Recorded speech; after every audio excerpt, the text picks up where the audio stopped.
nos falta mucho por ver.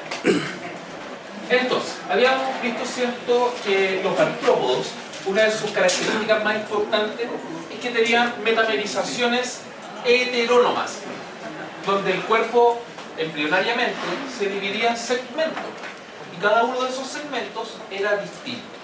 Por lo tanto, eso podía originar, ¿cierto?, el desarrollo de distintos tipos de apéndices articulados. Por lo mismo, ¿cierto?, íbamos a tener que estos segmentos podíamos reunirlos para que cumplieran una función específica y de esa manera se iban a definir regiones corporales. Y esas regiones corporales es lo que llamábamos tagmas y el proceso a través del cual se definen tagmatización. ¿Ya? Dijimos que en términos generales se presentaban tres tagmas: cefálico, donde encontrábamos los órganos de los sentidos y todo lo que tiene que ver con la ingesta de alimentos; torácico, fundamentalmente relacionado con la locomoción; y el tagma abdominal, que encontrábamos fundamentalmente la gran mayoría o la parte más importante de los sistemas de órganos, por lo tanto era fisiológica, una función fisiológica. Vamos a ver en distintos grupos de artrópodos que estos tres tagmas son relativos. En algunos casos, por ejemplo en el camarón de río que nosotros estudiamos, teníamos simplemente dos tagmas. La cabeza y el tórax sufrían una fusión, por lo tanto se llamaba un cefalotórax. Y tal como vimos hoy día en el laboratorio, ¿cierto?, algunos ejemplares, algunos ácaros, en ellos dijimos que tenían solamente un tagma. ¿Ya? Bien, sigamos adelante.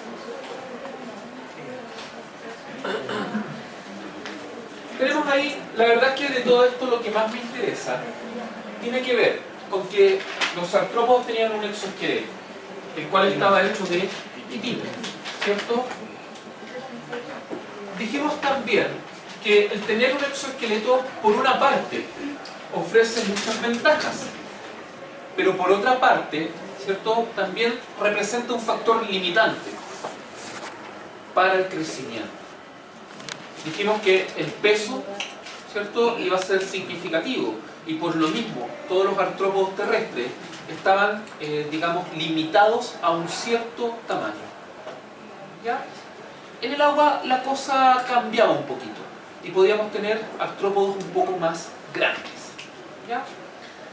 Dijimos también que en la medida en que la biomasa de este artrópodo va aumentando, esta armadura se le va quedando chica. Por lo tanto, tiene que cambiar toda esa armadura, todo ese exoesqueleto, a través del proceso que llamábamos ecdisis. ¿Ya? ¿Cómo? Ecdisis.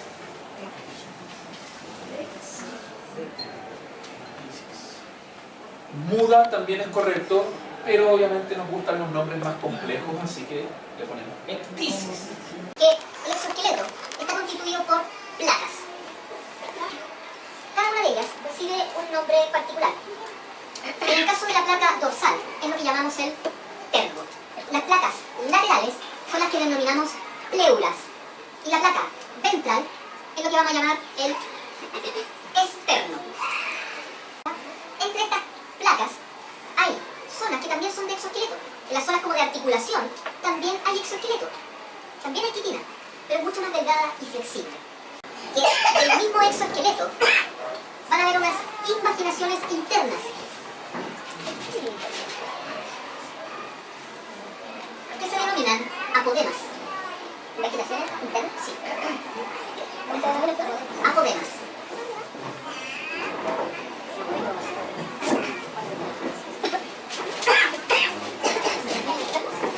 Invaginaciones internas. Los apodemas. Y estos apodemas son para la inserción muscular. Recuerden que acá el esqueleto es externo, pero de todas maneras hay que mover una pata, ¿cierto? O una antena o una boca. Por lo tanto, por dentro tenemos estos ciertos apodemas para poder insertar un músculo con otro y poder generar estos movimientos de palanca. Diferenciación de este exoesqueleto, que la verdad es que no me interesa mucho, es demasiado complejo para ti. La epicutícula, que es esta de color azul oscuro, es fundamentalmente la capa más externa, que tiene gran cantidad de líquido, por lo tanto cumple función más que nada de impermeabilizar. ¿Ya? Y después tenemos la procutícula, que son estas dos, ¿ya? La exo y la endocutícula. Cuando se muda este exoesqueleto, generalmente todo lo que es la endocutícula, esta de color azulino, se mantiene. Y esta y la externa es lo que se cambia. Claro, la endocutícula es la que queda, ¿ya? La exocutícula y la epicutícula. ¿La endo se transforma en epi? No, lo que pasa es que posteriormente, ¿cierto? Hay una secreción de estas sales, de esta, mejor dicho, polisacáridos en realidad, y se vuelve a formar las capas externas. En el fondo, habla en términos generales de algunas características de los artrópodos. Y se ve mucha información porque en algunos sistemas, como tenemos artrópodos tan distintos, algunos viven en el agua, otros en la tierra, por lo tanto tenemos algunas diferencias a niveles de sistema. Sobre todo lo que es a nivel del sistema respiratorio y a nivel del sistema excretor. El sistema digestivo completo no es ninguna novedad, también dijimos que íbamos a mencionar que era complejo. Porque no solamente teníamos un tubo digestivo, ¿cierto? Sino que ya teníamos también una serie de glándulas anexas, glándulas digestivas. Tenemos, bueno, la generalidad de todo esto la marca el artrópodo más abundante, y obviamente son los insectos, ¿ya? El sistema circulatorio es abierto, parecido a lo que habíamos visto en el caso de los moluscos, que dijimos que la sangre salía, ¿cierto?, a unas lagunas que rodeaban el corazón, que eran estos hemoceles. Y desde esos lugares, ¿cierto?, la sangre difundía, nutriendo y oxigenando, nutriendo más que nada, ¿ya?, todo lo que es el tejido. ¿Por qué me retracto de la oxigenación? Porque en términos generales, los insectos no utilizan la sangre para transportar oxígeno. Por eso hablamos de una hemolinfa. Dentro de lo que es la respiración, tenemos tres sistemas distintos. Todo lo que viva en el agua, ya sean crustáceos o estados larvarios de insectos, por ejemplo, todo eso va a respirar por branquias. En el agua se respira por branquias. Para los artrópodos terrestres, podemos encontrar dos sistemas. Las arañas tienen lo que se llaman pulmones en libre, que imagínense como una branquia donde cada filamento que constituía la branquia se vuelve rígido, ¿ya? Tiene irrigación, pero ya no son, digamos, membranosos como en el caso de una branquia, sino que son rígidos. Entonces, hay tantos de estos filamentos y son tan delgaditos que permiten como circulación de aire a través de ellos. Y eso permite el intercambio gaseoso. Es como una branquia aérea, por así decirlo, más que una branquia acuática. Y el otro sistema es el que tienen fundamentalmente los insectos, pero también algunas arañas, que es el sistema de tráqueas, que en este caso son aperturas que se abren hacia el exterior, que se llaman espiráculos, y a partir de esas aperturas hay unos tubos que van hacia adentro, ¿cierto?, que son las tráqueas, y que se van ramificando y haciendo muy finitas. Y esas tráqueas, eso llega directo a la célula muscular, directo a lo que se necesita. Dentro del sistema nervioso, más allá de lo que dice ahí, ¿cierto?, que vamos a tener que hay una pequeña masa ganglionar anterior, formando una especie de cerebro, que tiene como tres porciones. Más allá de eso, que es el proto, deutero y tritocerebro, ¿cierto?, vamos a tener que hay un encéfalo anterior, una masa ganglionar, encargado de coordinar las funciones de alimentación y sensorial. Después vamos a tener un anillo de células nerviosas que rodea el esófago. Y a partir de ese anillo corre un cordón nervioso ventralmente. Prefiero también que hablemos de algunos órganos sensoriales. Por ejemplo, las antenas. En el fondo las antenas son como el olfato de estos artrópodos. Hay algunos, ¿cierto?, que captan también vibraciones a través de las antenas. Por ejemplo, a veces en el sur uno ve en algunos troncos caídos que andan unas avispas, unas antenas muy largas y que atrás también tienen un cerco muy largo, que son lo que se llaman igneumónides. Y ellos andan tocando la madera. Lo que en el fondo andan buscando son larvas de escarabajos que se alimentan de madera. Y eso obviamente genera una vibración. Y ellos detectan esas vibraciones y a través de la madera, toda esa ovipositor que tiene, atraviesa y le coloca un huevo a la larva en el interior. ¿Ya? Pero en términos generales, las antenas son, ¿cierto?, el olfato. Por lo mismo, en el caso de las polillas, ahora cuando vean una polilla, van a poder diferenciar si es una hembra o un macho. Le van a mirar las antenas. Y se van a dar cuenta que los machos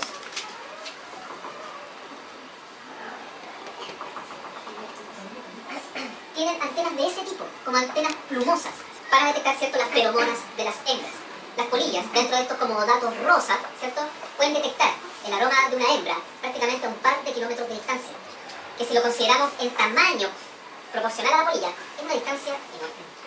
¿Ya? Si pensamos también en muchas moscas de cadáveres, detectan, el tipo murió y ya están colonizando la mosca.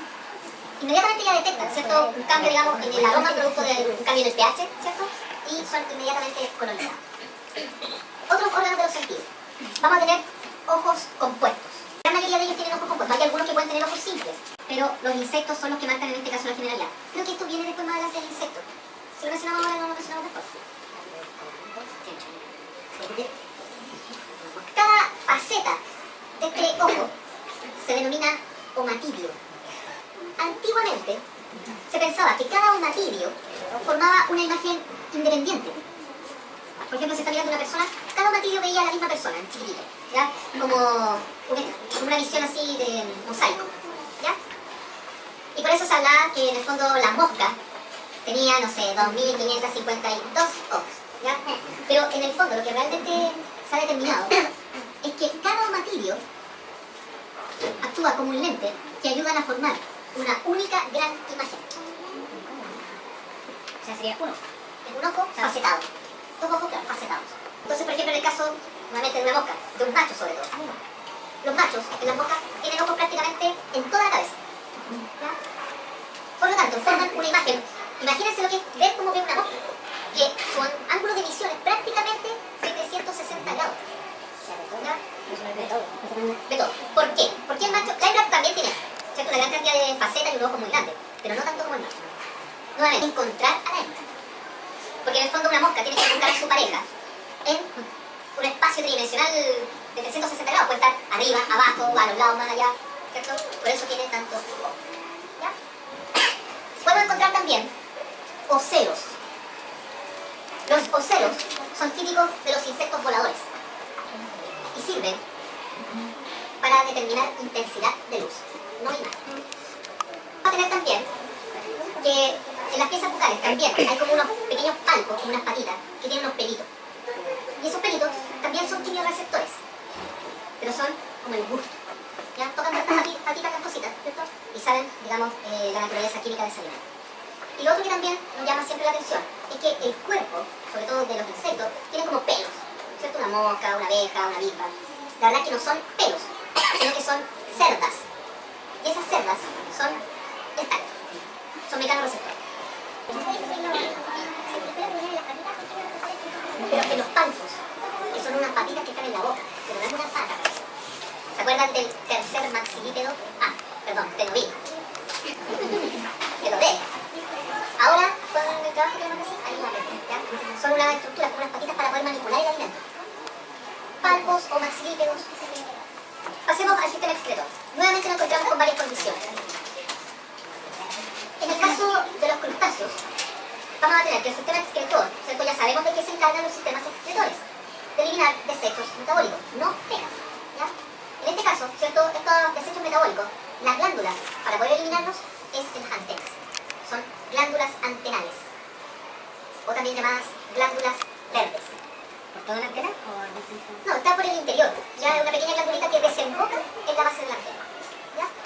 pero la elimina por la punta antena o por toda la antena? No, por un bonito que está en la base. Ya, en el caso de las arañas, hay como un dicho popular, ¿cierto? Que a veces como que nos aparece una irritación, Me veo la araña.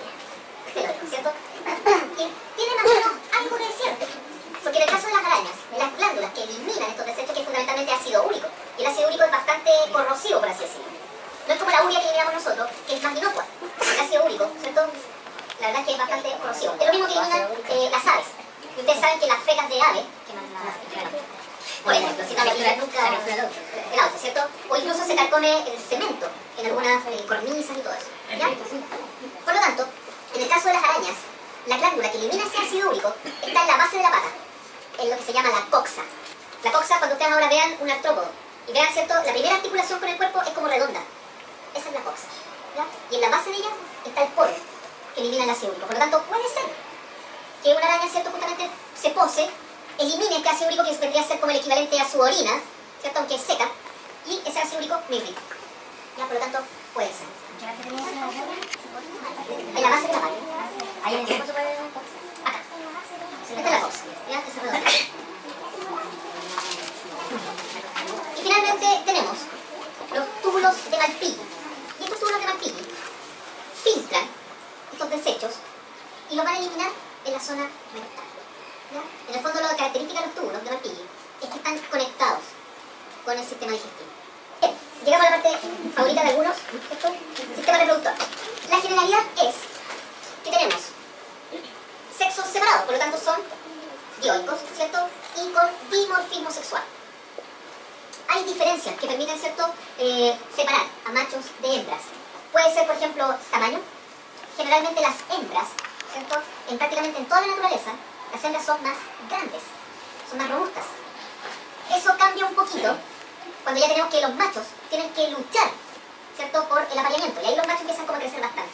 Eso lo vemos recién tal vez a nivel de aves, reptiles, por ahí, ¿ya? Pero hacia atrás, generalmente son las hembras más grandes. Obviamente eso es porque las hembras están, ¿cierto?, diseñadas para poder asegurar la reproducción. La inversión energética que tienen las hembras dentro de la reproducción es mayor. Y no solamente, digamos, por tener que cuidar una cría. Muchos de ellos ponen los huevos y arreglan la sola, ¿ya? Sino porque el gameto femenino, ¿cierto?, es más grande. Es más grande y es más costoso energéticamente. Bueno, dentro tal vez de los ácaros más comunes, ¿cierto?, sobre todo con los cuales ustedes van a tratar, son estos ácaros que relacionamos con la sarna o las garrapatas. En el caso de los ácaros relacionados con sarna, tenemos dos que son los más comunes, ¿cierto?, que es el Sarcoptes scabiei, ¿cierto?, y que son del género Demodex, ¿ya?, que son los causantes de la sarna sarcóptica y demodésica. La cual, ¿cierto?, como vimos en el laboratorio, bueno, conversamos de eso, en el caso de la sarna demodésica, el ácaro no es ese que está ahí, sino que era como alargadito, así, con las patitas cortitas, ¿ya?, algo así. Ese es Demodex, ¿ya? Y la sarna demodésica, dijimos también que es un poco más difícil de transmitirse entre los animales y hacia el ser humano también. Para que sea efectiva una infección por Demodex, el animal tiene que estar un poco inmunodeprimido, ¿ya? En cambio, el Sarcoptes es ese gordito que está ahí arriba, ¿cierto? Ese sí, es... zoonótico. Sí, se puede transmitir a los seres humanos, ¿ya? Antes de abordar un tratamiento del animal, lo que hace el veterinario es justamente hacer un análisis para ver qué tipo de sarna realmente es. Y ahí hacen, ¿cierto?, el animal. Subtipo crustáceos. Una de las características, acá ya cambian las piezas bucales. Todos los que vamos a ver a continuación, todos son mandibulados, pero de alguna manera tenemos que diferenciarlos del resto. Y en este caso tenemos que los crustáceos son mandibulados, pero todos los apéndices que tienen son birráneos. Todos los apéndices que tienen son dobles. Tienen lo que se llama un endopodito y un exopodito. No me interesa que se sepan esos nombres, pero sí que sepan que tienen apéndices dobles. Por ejemplo, ustedes ya vieron el crustáceo y vieron las anténulas. Las anténulas que eran las cortitas eran dobles, ¿ya? En el caso de la antena, era una sola, se veía larga, ¿cierto? Pero en la base había como una lentita, ¿ya? Ahí está la otra parte. En el caso de las piezas bucales, por ejemplo, del maxilípero, era tal vez una estructura como de este tipo, pero por acá también tenía una cosita así, ¿ya? Los urópodos de la aleta natatoria, ¿cierto?, no eran 4, se veían 4 lóbulos, pero en realidad son dos dobles, ¿ya? Por lo tanto, todas las estructuras son dobles, son birráneas, y esa es la diferencia con el resto. Es cierto que estos crustáceos, dentro de los artrópodos, son los segundos con mayor número de especies, aproximadamente unas 200.000 especies, y dentro de eso, la gran mayoría son marinos. Tenemos también algunos que habitan en agua dulce y también tenemos algunos terrestres. ¿Cuál es el terrestre? El chanchito de tierra. El chanchito de tierra, ¿ya? En este caso, los crustáceos que viven en el agua, ¿cierto?, en agua salada, el exoesqueleto tiene una base de quitina, pero tiene también deposición de carbonato de calcio. Por eso si comparamos, por ejemplo, el exoesqueleto de una jaiba con el de un escarabajo, claramente el de la jaiba se ve más hueso, ¿cierto?, más parecido a un hueso. Es más duro, lo protege mejor. En el agua, ¿cierto?, la depredación es fuerte, así que hay que protegerse. Pero al mismo tiempo también es más pesado. Pero en el agua, ¿cierto?, la verdad es que no hay tanto problema con el peso. Respiración por branquias, sexo separado, con dimorfismo. ¿Dónde encontramos el dimorfismo? Generalmente en las tenazas, ¿ya? El macho suele tener una tenaza muy grande. El caso tal vez extremo es uno que se llama el cangrejo violinista, que tiene una tenaza enorme de color azul, creo que, ¿ya? Bien, una de las características dentro del desarrollo, obviamente tienen un ciclo de desarrollo indirecto, donde después del huevo surge una larva, ¿ya? En el fondo el estado juvenil es muy distinto a lo que va a ser el adulto. Y es una larva que le llamamos nauplius, que la característica que tiene es que la larva está rodeada de branquias. Una larva nadadora rodeada de branquias. Ya, ahí está el ciclo de vida. Ya,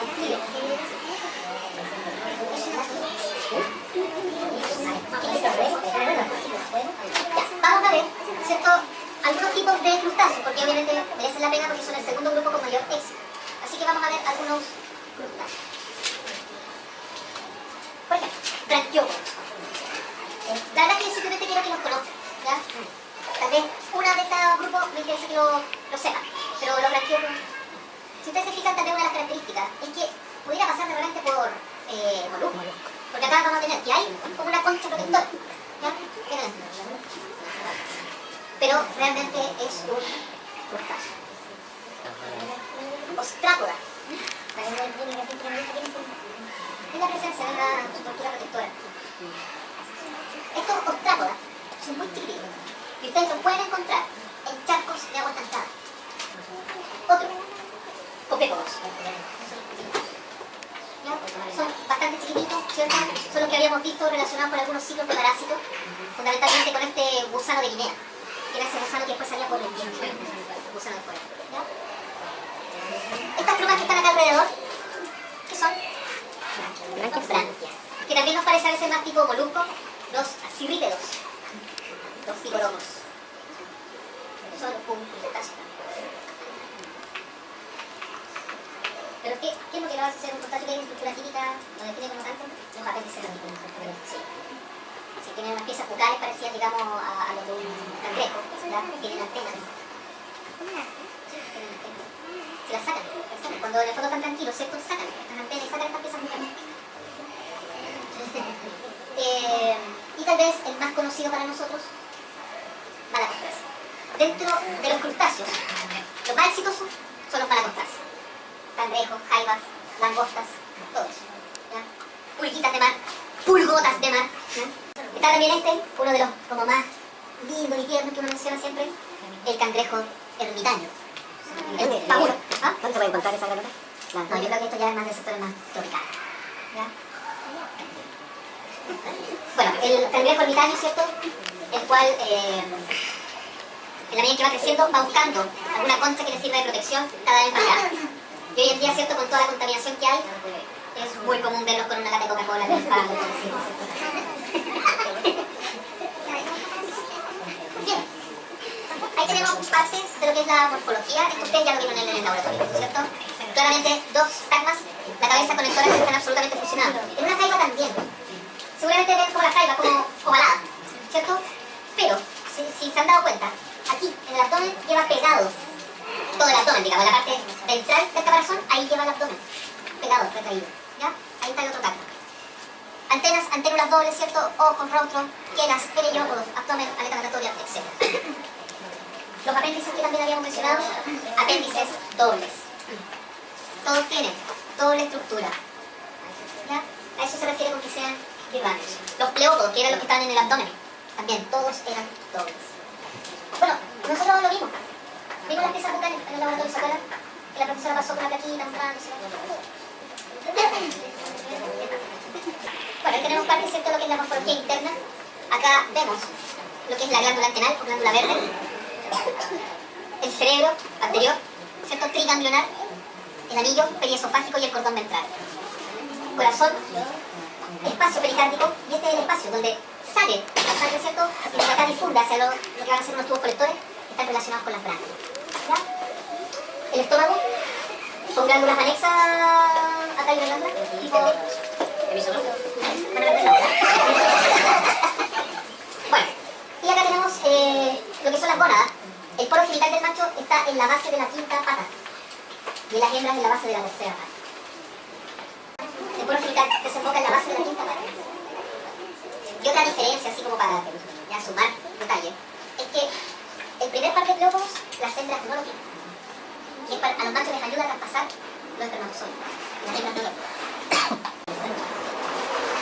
Ahí está, ¿cierto?, la glándula antenal.